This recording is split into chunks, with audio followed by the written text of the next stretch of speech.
Kumusta po kayo mga ginigiliw kong tagapakinig? Muli po ay narito tayo para sa isa na namang kwento ng kababalaghan. At tulad po ng dati ay hangad ko pong lagi na sana'y abutan po kayo ng pagtatanghal na ito na nasa mabuti pong kalagayan, ligtas sa anumang uri ng kapamakan at karamdaman. At narito na po ang tampok nating kwento para sa araw na ito.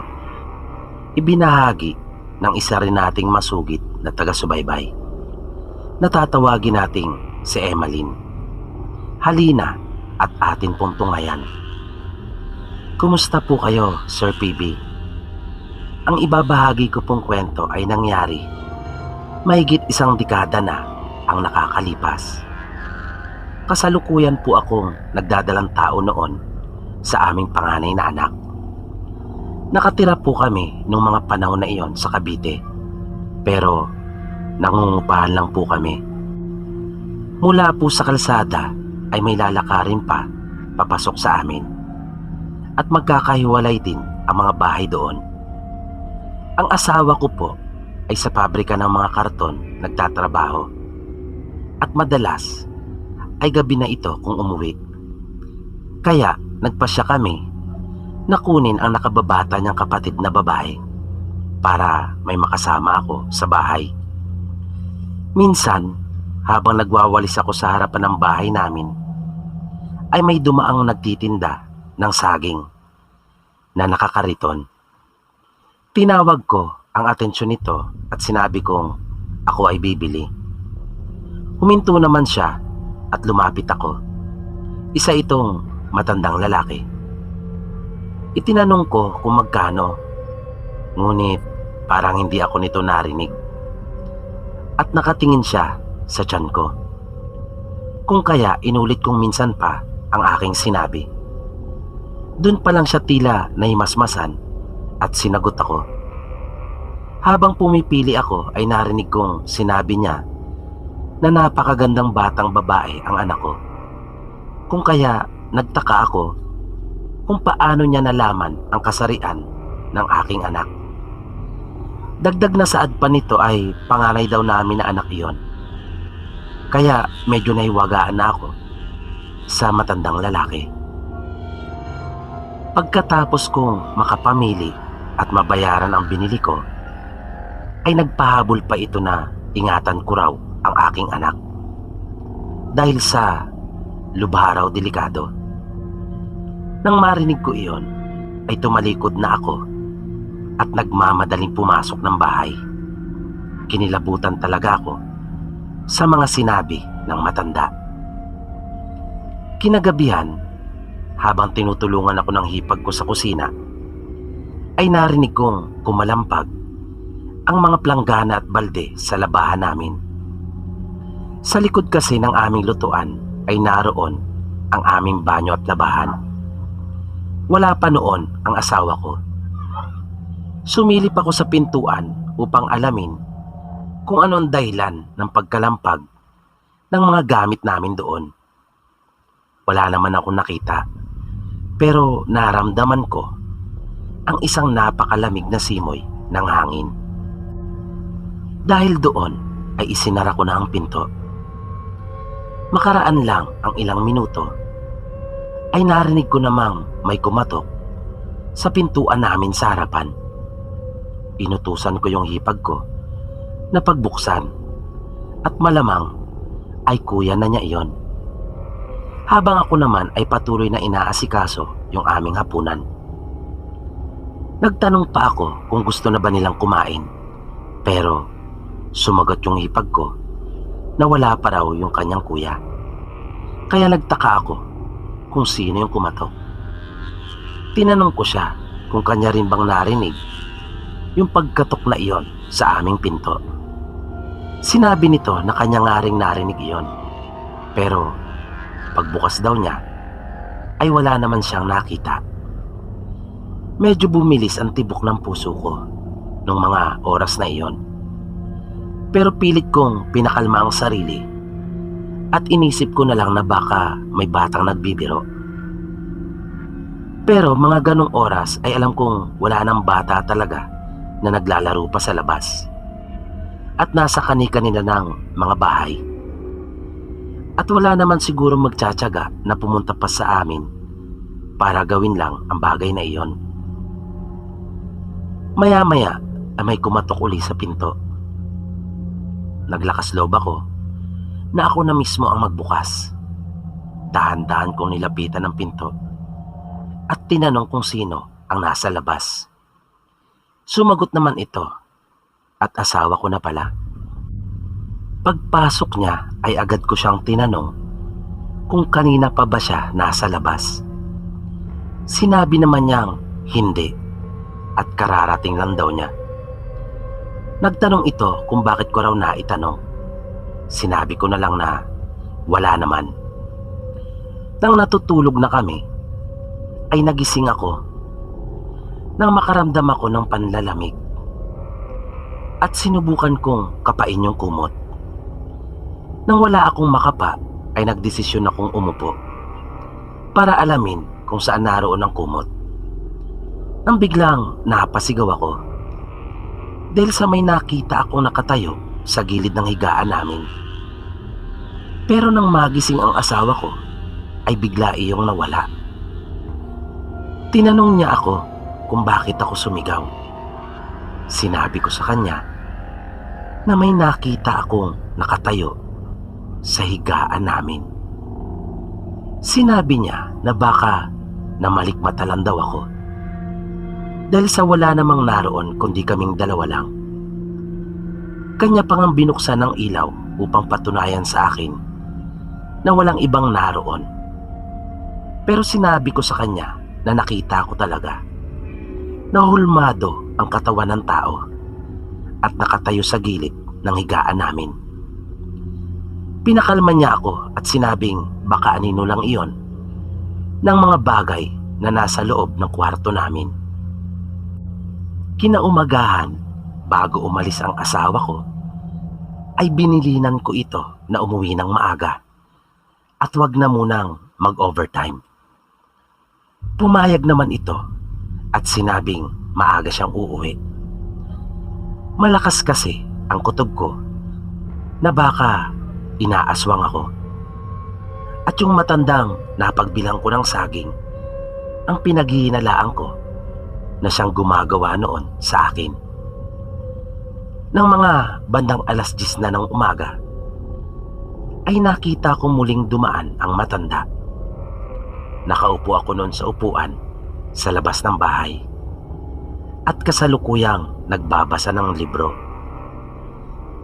Kinabahan ako kaya binawi ko kaagad ang tingin ko sa kanya at ibinalik sa binabasa ko.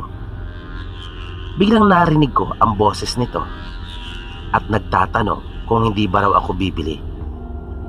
Hindi ko siya pinansin, kunyari ay wala akong narinig.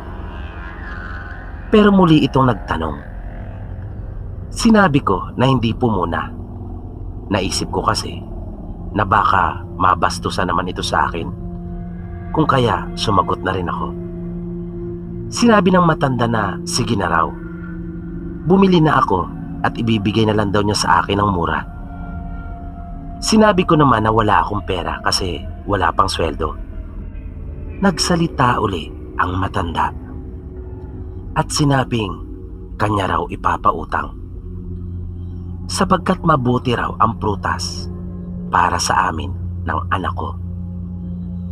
Nang banggitin niya ang anak ko, ay nakaramdam ako ng galit at inis.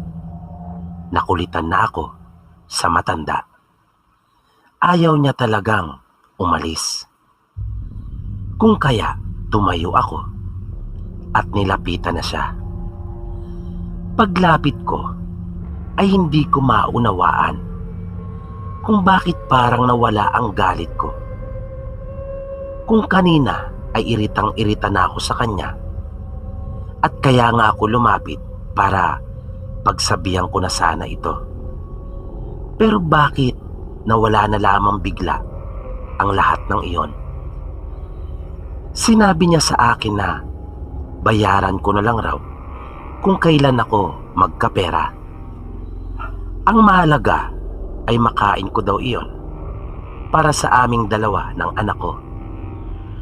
Dahil kailangan daw namin ng sustansya at proteksyon. At iniabot niya sa akin ang saging na nakalagay sa plastik. Pagkaabot ko sa saging, ay sunod naman niyang iniabot ang pinya. Tumanggi ako at sinabing ayos na ang saging at ayoko magkaroon ng maraming utang. Sinabi ng matanda sa akin na hindi ko raw kailangang bayaran yung pinya dahil sa iyon daw ay bigay niya sa amin ng anak ko. Muli akong tumanggi at sinabing nakakahiya naman. Pero mapilit ang matanda at wag na raw akong mahiya. Sinabi pa nito na kaedad ko raw ang kanilang anak, kaya ituring ko na raw siyang parang magulang ko na rin. Nang tanggapin ko na ang pinya ay nagpaalam na ito at umalis. Muli nitong ipinaalaala na mag-ingat ako. Ingatan ko raw ang aking anak. Gusto ko sanang bayaran na ang saging habang kausap ko ang matanda dahil sa may pera naman talaga ako at nagdahilan lang. Kaso naisip ko na baka pag binayaran ko mahalata niyang nagsisinungaling ako at nagdadahilan lang.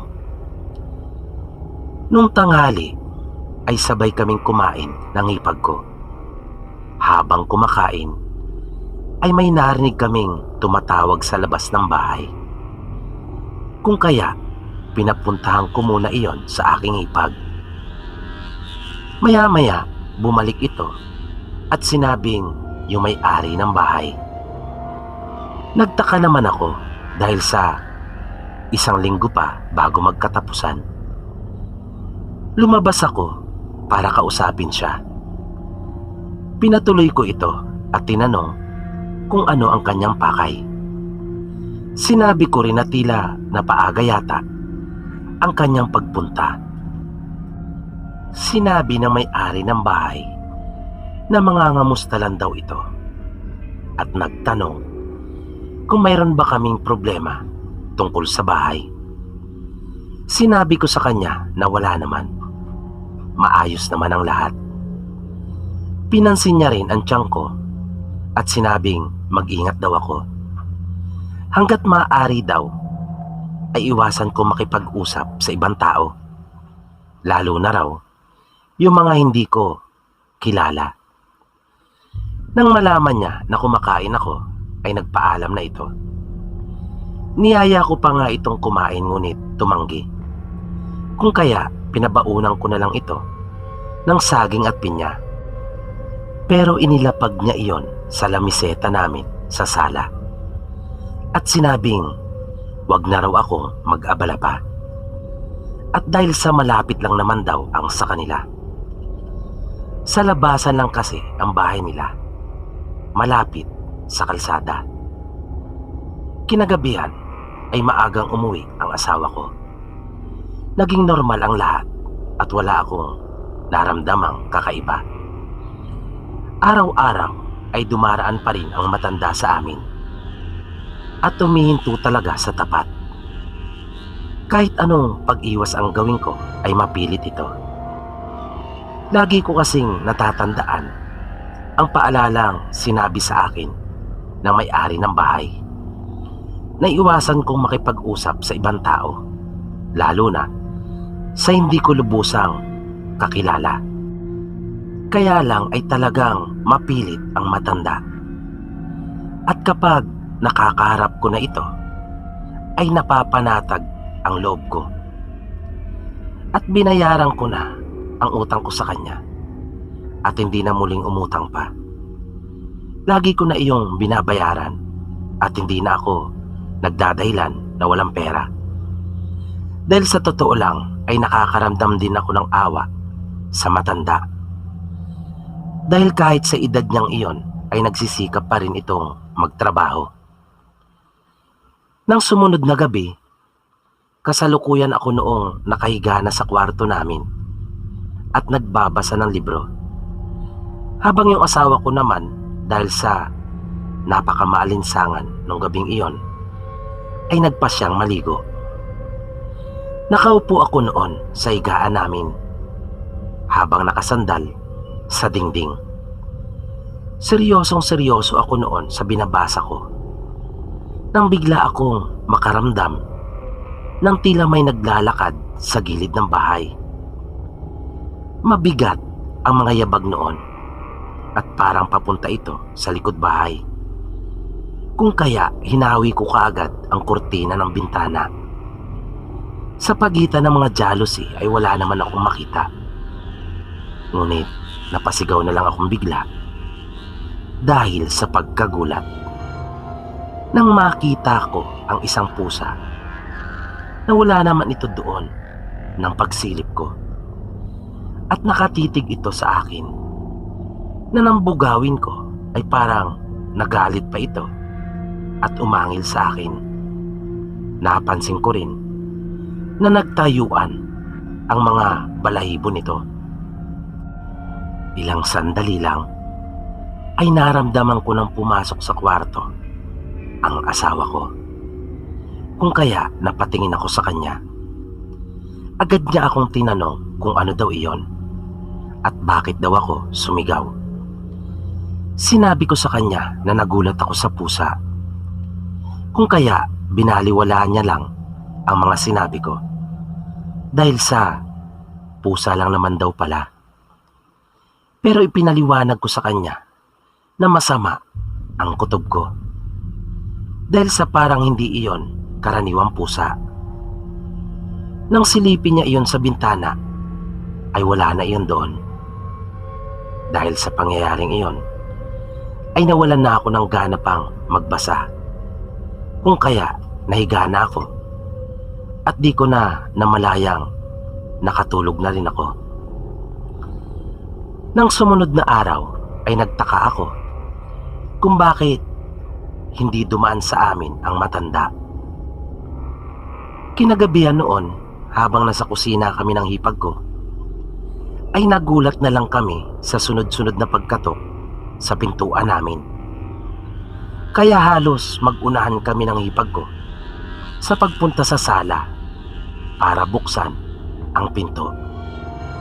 Ang bilis ng kabog ng dibdib ko dahil naisip ko na baka kung napano na ang asawa ko.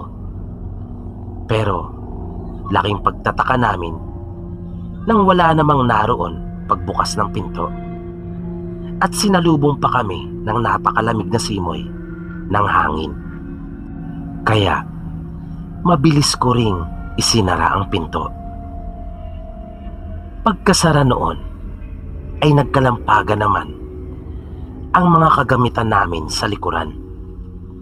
Napahawak sa akin ang hipag ko dahil sa sobrang takot. Hindi na kami umalis pa sa sala dahil sa pareho kaming kinakabahan.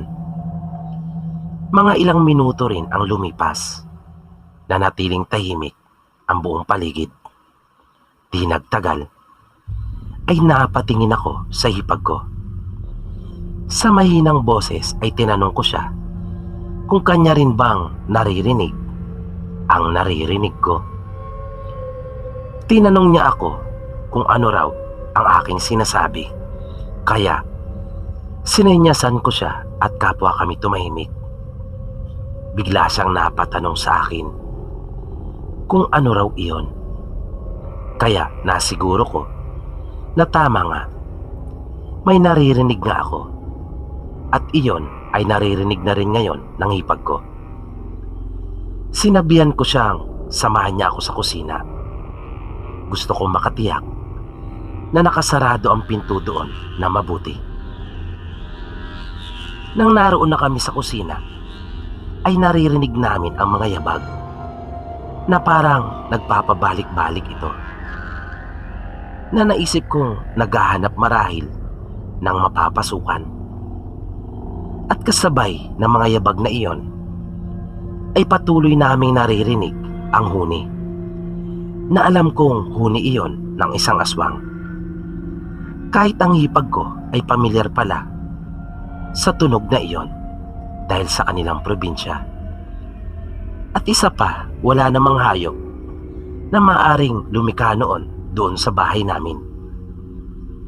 Matapos naming maisara yung pinto sa likuran, ay dumakot ako ng asin sa lalagyan at nagmamadali na kaming bumalik sa may sala.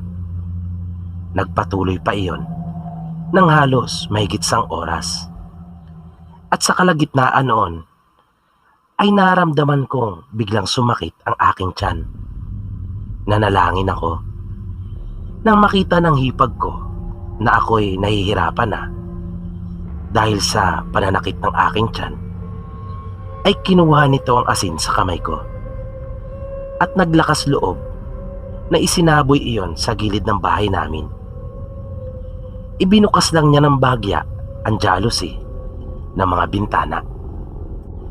Hindi ko pa natatapos ang aking panalangin ay naramdaman kong unti-unti nang humupa ang pananakit ng tiyan ko. At hindi na rin namin naririnig pa yung huni ng aswang. Na nung huli ay may narinig kami na tila may malaking ibon na lumipad mula sa puno. Nung gabing iyon ay hindi na namin nagawang makakain pa ng hapunan. At hindi ko na rin nahintay pa ang aking asawa. Nakatulog na ako. Nang sumunod na araw, nalaman na ng asawa ko ang nangyari dahil nagkwento na pala sa kanya ang kanyang kapatid. Sinabihan ako nito na mag-ingat at hindi na raw talaga muna siya mag-overtime at papakiusapan niya ang kanyang supervisor. Nang mga mag-aalas 10 na ng umaga, ay pumasok ang hipag ko mula sa pagwawalis nito sa harapan ng bahay. Sinabi niya sa akin na nandyan daw yung matanda. Ipinasabi ko sa aking hipag na sabihin niyang hindi ako bibili. Sinabi ko pa sa hipag ko na malakas talaga ang kutob ko, na yung matandang iyon ang umaaswang sa akin, na kaya pala hindi ito dumaan noong nagdaang araw dahil sa may masamang tangka sa kinagabihan. Pagbalik ng hipag ko ay nagulat ako nang sabihin nito na hindi daw ang matanda ang aswang. Kaya sinabihan ko ito na loko dahil sa sinabi pala niyang lahat ang sinabi ko, sa halip na sabihin lang sa matanda na hindi ako bibili. Pero naintriga ako sa sinabi niya na hindi siya ang aswang. Sa makatuwid ay may alam ito. At kung hindi siya, sino? Kaya napalabas akong bigla ng bahay at pinuntahan ko ang matanda. Naroon pa ito at parang hinihintay talaga ako.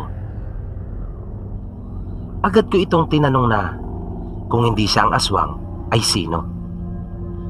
Nakiusap ito sa akin na kung maaari ay sa loob daw ng bahay namin pag-usapan. Bagaman nagdadalawang isip ako at alanganin sa matanda, ay pumayag na rin. Isinuksok ko na lang ang isang kamay ko sa bulsa kung saan mayroon akong asin. Pinaupo ko siya sa sala. Hindi naman na ito nagpatumpik-tumpik pa at sinabing kawawa naman daw silang mga matatanda sapagkat lagi na lang silang napagkakamalang aswang. Ang may-ari daw ng bahay namin ang siyang tunay na aswang at siya rin ang gumagambala sa akin. Napuntirya daw talaga nito ang aking sanggol. Tinanong ko ito kung paano siya nakakasiguro. Ipinagtapat niya sa akin na minsan na niyang nahuli ang kaluluwa nito nang may magpagamot sa kanya. Nagulat ako sapagkat noon ko lamang nalaman na isa rin pala itong manggagamot. Pagpapatuloy pa ng matanda, yung pangalawang beses na pagtindahan daw niya ako ng saging, ay kanya raw inorasyonan iyon at nilagyan ng pangontra laban sa aswang. Kaya naitanong ko kung yung tinutukoy ba niya ay yung saging at pinya. Sumagot ang matanda at sinabing oo. Ayaw daw niya kasing mangyari sa iba ang dinanas ng kaisa-isa niyang anak na babae na namatay dahil sa kagagawan din ng aswang nung magdalang tao ito. Nawala ang kanyang apo na ayon sa doktor ay nakunan, pero nalusaw umano ang bata dahil sa nawala talaga ang kanyang apo sa sinapupunan ng kanyang anak, na imposible naman daw mangyari dahil sa wala namang iniinom na anumang gamot ang kanyang anak. At dahil doon ay namatay ang kaisa-isa niyang anak nang maubusan ito ng dugo. Nalungkot ako nang marinig ko iyon. Patay na pala ang anak nito na sinasabing kaidaran ko. At naniwala na ako sa kanya. Nang aking maalala yung naging reaksyon nung may-ari ng bahay nang aking iabot ang saging at pinya dito, na para bang napaso ito, kung kaya inilapag na bigla sa aming lamiseta. At nung gabing iyon ay walang anumang nangyaring kababalagan, maging ng mga sumunod na gabi, basta ako ay nakakabili ng prutas sa matanda. Sinabi pa ng matanda sa akin na kung nagsasawa na raw ako sa kanyang mga panindang prutas, ay kanya na lamang akong bibigyan ng pangontra. At ipinalahad niya ang aking kamay. Inilapag niya ang isang makinis na bato na tila nababalutan iyon ng maliliit na ugat. Sinabi niya sa akin na huwag ko raw iyong ihiwalay sa aking katawan. Humingi ako ng paumanhin sa kanya at taos-puso akong nagpasalamat dahil sa kanyang kabutihang loob. Dahil doon ay kinumbinsi ko naman ang aking asawa na lumipat na kami ng matitirahan.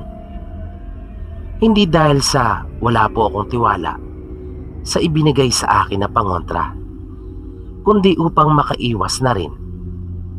At dahil sa totoo lang ay natatakot na talaga ako at ayoko nang maulit pa ang aking mga naging karanasan doon.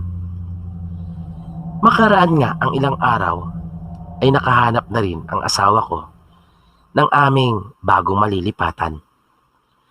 Napadaan pa nga sa amin si Tatay Pedro nung mga panahong naglilipat kami. At sinabi niyang mabuti ang naging desisyon namin, alang-alang na rin sa kaligtasan ng bata. Pero halata ang lungkot sa tinig nito. Talagang naisip ko na anak na marahil ang pagtuturing niya sa akin. Dahil na rin siguro sa namimiss niya ang kanyang kaisa-isang anak na babae na nagkataon naman na kaidaran ko pa. Sa awa po ng Diyos at sa paggamit niya ng kasangkapan, ay maayos ko naman pong naisilang ang aming anak. At ngayon nga po ay 13 anyos na rin. At kasama kong nakikinig sa inyo pong mga kwento. Hanggang dito na lang po, Sir PB. At pasensya na po kayo kung medyo may kahabaan. Sana po ay magustuhan nyo. Maraming salamat po. At dito po nagtatapos ang kwentong itinampok natin sa pagkakataong ito. Muli po, sana inyong nagustuhan. At naway patuloy nyo pang subaybayan ang mga susunod pa po nating kwento dito lamang sa Mga Totoong Kwento na Kababalagan. At bago po tayo tuluyang magwakas, ay bibigyan daan po muna natin ang ilang mga pagbati sa mga masusugid po nating taga-subaybay. Binabati po natin sila Nicole Alfar, John Reniel Sakate, Mernel Bando, Warren Samsona, Malik Mata, Krish De La Cruz, Alden Costuna, Warren Samsona, Mabel Pilayo, Bashmea, Jasmine Santos, Rosmen Quaresma, Melchor Pilayo, Mary Ann Ordonez, Joy Ann Hinoba, Cristina Barela Santiago, Jonard Magnifico, Retzel Mo, Joseph Genshani, CJ Horolan, Asid Liao, Raquel Aragon, Evelyn Garcia, Zitim Arts, Marjun L. Catamora, Janelle Correa, Shine Badilla, Jared Serrano, Glenn Soldivilla, Juan J.R. Joses, Dino Castor, Eduardo Asentado Jr., Evelyn Baker, Eric Elatico, Ronda Jaquis, C. Bram, Maria Cristina Goma, Presbyteros Rose, Aisha Bisario, Lawrence Lianto, Bana Tonho, Rowena D.S. Velasco, Hershey Cañete, Emery Eno, Samelby Sapal, Resi Madrid, Devina Tecuaten, Nish TV, Ket Aguilar, Erlina Kokjin Magnuson, Yansky Villejo, Min Min Hu, Don Diaz, Eddie Picauco, Aisa Sidantes, Filipina Palsario, Victor Salmurin, Prince Clovis Lamperoge, Ronald Bernabe, Sani Silat, Mary Asilar, Dina Lopez Person, May Zamora, Chito Laudit, Joel Perez, Makel Stevie Vlogs, Miss Miami Laurel, Andrea Salindato, Louis Longabella, Jade Byron Gomea, Mel Perelio, Aragoy Agay, Carl Jeswell Bulahaw, Samson Aguila, Maria Victoria Mercado Gonzales, Aroko Moto, Kent Barrel, Alok CPM, Wally Penda, Alitea Barion, Aris Carlete, Laarniki, Sylvester Sebastian, Teresita Cerone, Darrell Quinto, Josh Javier, Susie Su, Jomer Abilie, Janice Sarat, Roxanne Garcia, Joy Mendoza, Luna Ray Perez, Jerome Pamini, Charlon Membrelios, Albert Bao, Rick Hani, Maria Fede Vierte, Rogie Beliesa, Vanessa Apilat Galia, Grace Di Guzman, Mitch, Ron Descaya, Darling _12,